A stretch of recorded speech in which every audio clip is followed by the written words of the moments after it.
Hello, friends. While the world is passionately following geopolitics, a tectonic drama is quietly and routinely unfolding in the Polish labor market.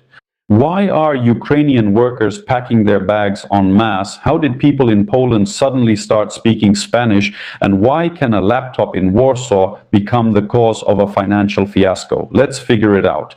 Please leave a like and subscribe to the channel right now. Friends, check your notification bell if you know what I mean. It's important. Huge thanks to everyone who doesn't mind spending 2 seconds to leave a like in support of aerodynamics and write comments. Boldy, why aren't you at the front? Boldy, why aren't you at the beach? Yes, help this video get a lot of views, so leave your comments. Friends, look, be sure to write that once again Ukrainians are leaving. Look, I didn't make this up. This is what the Polish press is writing.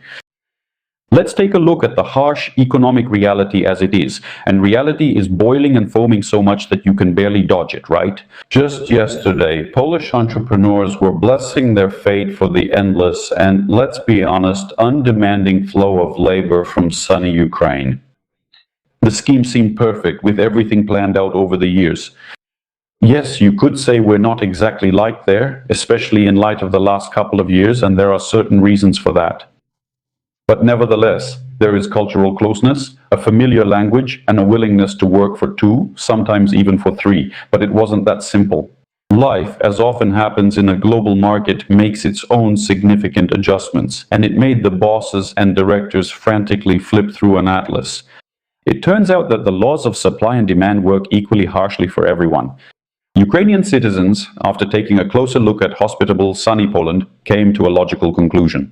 Why should we, in fact, work hard in factories and on construction sites for the modest local pay, when literally 200 kilometers away, westward, affluent, wealthy Europe offers completely different numbers on the pay slips? Yes, at the Elektrotiazmash plant in Kharkiv, they were called fichki. Germany and France opened their doors, and our people, Ukrainians, not being fools, all packed their suitcases, according to the author of the article, and headed to where life is better. And it's silly to blame them for that. Fish look for deeper water, and people go where they can earn more euros. And here, on the Polish labor market, a picturesque black hole has formed. Factories are at a standstill, logistics hubs are struggling, construction is left deserted, and the hospitality sector, that is hotels and restaurants, to put it simply, sometimes even goes into a panic. Who will tighten the bolts at the factory? Who will carry boxes and deliver orders? It's the summer of 26, and while it's not that there's absolutely no one to work, there is definitely a shortage, right? A vacant spot never stays empty for long. Polish businesses have shown truly remarkable flexibility. Did you think that locals from Warsaw or residents of Krakow would take the place of those who left? Well, not quite. Meet the new heroes of Polish assembly lines and warehouses, hot guys and girls from Colombia, the Philippines, Nepal, and India. Comment below, have you met them? How do you get along with them? Are they good people? Everyone's experience is different. Think about these numbers. The number of foreign workers in Poland has exceeded 1.2 million people. That's almost everyone. That's a 6-fold increase compared to 2015, when yours truly arrived in sunny Poland with just $300 in my pocket. If before a foreigner automatically meant a Ukrainian, today tens of thousands of citizens are registering with the Polish social insurance system.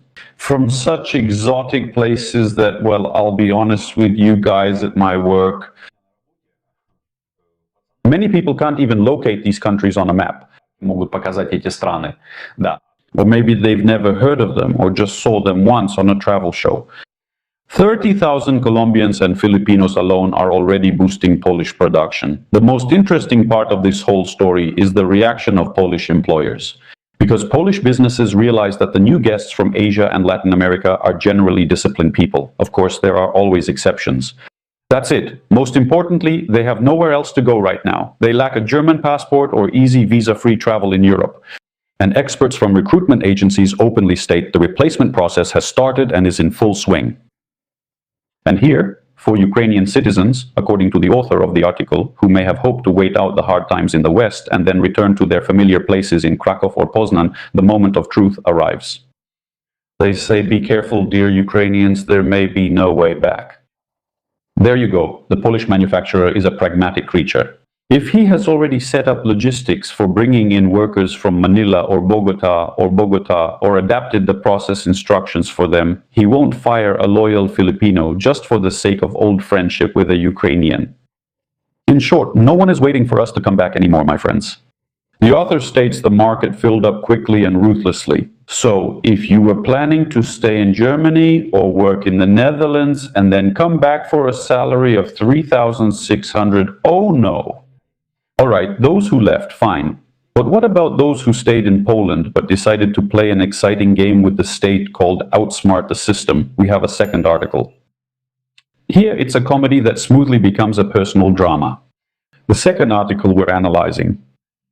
When those well-known events began, thousands of qualified Ukrainian specialists, IT people, financiers, marketers, and so on, moved to Poland. Well, because it's nearby. They're living there in Warsaw, let's say, drinking Polish coffee. Polish, maybe Brazilian, yeah. They use Polish roads, they send their children to local schools. But at the same time, they continue to work remotely for their companies in Kyiv or Lviv. And what's most interesting is that people believe that since their employer is Ukrainian and their salary goes to a Ukrainian card, they only need to pay taxes to their home country. I don't owe the Polish tax authorities anything. I'm just passing through. Here you go. The article seems outraged. How dare you, Polish tax office, Urząd Skarbowy. They took a long time to get started. They turned a blind eye to all of this, but their patience finally ran out. The tax authorities opened the income tax law of 1991. Well, I think they also had an edition from 1926. And they remembered the axiom. 183 days, the sacred axiom.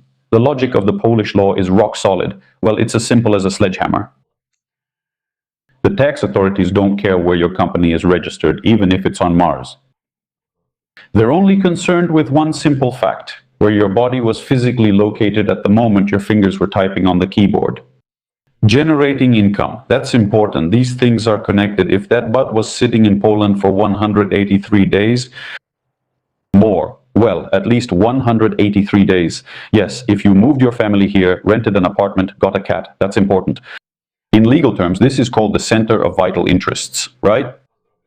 You automatically become a Polish tax resident with unlimited tax liability. And that means, well, according to the author of the article, although he apparently forgot what double taxation is, that it can't happen. So, you are required to file the PT declaration and give the local government the required percentage of all your income received anywhere in the world. The fact that you already paid something in Ukraine, well, that's patriotic, commendable. But for us Poles, the Polish treasury doesn't care about that at all. Double taxation doesn't just disappear automatically. To avoid it, yes, you have to go through some bureaucratic hurdles, filling out the paperwork correctly. And this is where, right now, the Polish fiscal authorities are starting to carefully but confidently put the squeeze on these remote workers. And their methods, well, I have to say, are impressive. Do you think they won't find out? A modern tax inspector doesn't chase you down the street. They don't ask. He's like, I see you're drinking coffee. No. He just makes an official request to the mobile operators, checks your electricity bills in your rented apartment, looks at your bank card statements, where and when you bought sausages, and how you paid for the internet. That's it. For example, you've lived in Gdansk for 2 years without leaving, but haven't paid any taxes. The result of this, the outcomes of this situation are predictable. There will be huge back tax assessments, massive penalties for several years, and as the cherry on top, the prospect of getting acquainted with the criminal tax code. Well, that's how it is. It's unclear. Maybe they're just trying, let's say, to force everyone to comply voluntarily, but I'm just reading the article. It says here that the most, let's say, foolish thing you can do in this situation is to stick your head in the sand and pretend nothing is happening. The trap has snapped shut. And the only way not to lose your shirt is to run to tax consultants, confess, and file late tax returns before the dry hand of the Polish inspector reaches you.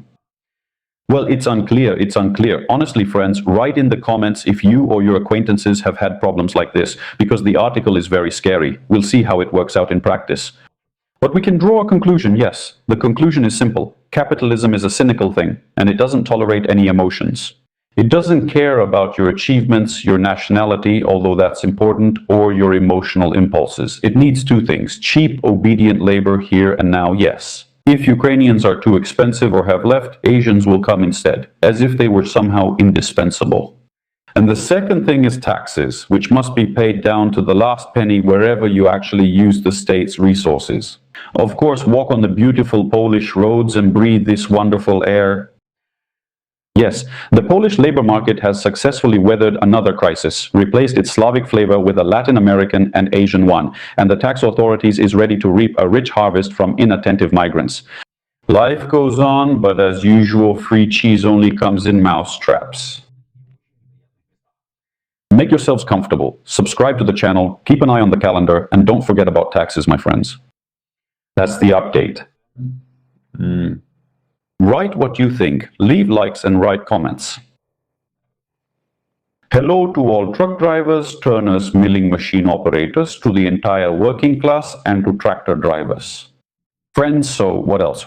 Yeah, that's basically it. That's all for now. See you next time.